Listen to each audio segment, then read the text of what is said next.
Hello mga friend, eto at hindi ko napigilan ang aking sarili dahil sa ako ay nababanguhan nga dito sa ating bulaklak ng ating snake plant ay ayan, ang ginawa ko ay kinuha ko siya, pinutol ko at ako ay naghanap ng garapon talaga yan mga friend.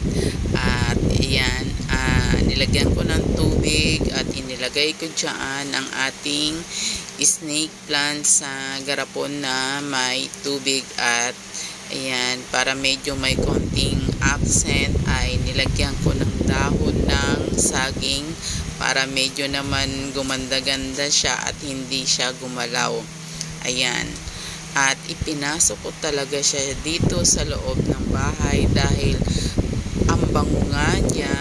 Para naman dito sa loob ng bahay ay medyo meron akong fresh flower at siya talaga ang gusto ko dahil gandang-ganda ako sa kanya at bangong-bango talaga ako sa bulaklak ng snake plant. Ayan.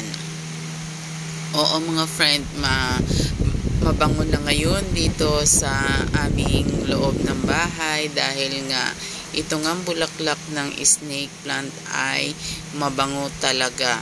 Kaya mga friend, kung kayo ay may halaman na snake plant or gusto ninyo ng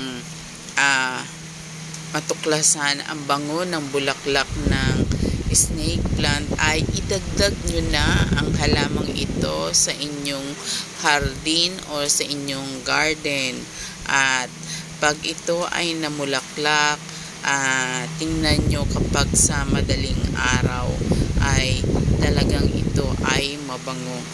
Ayan, diba ang ganda niya?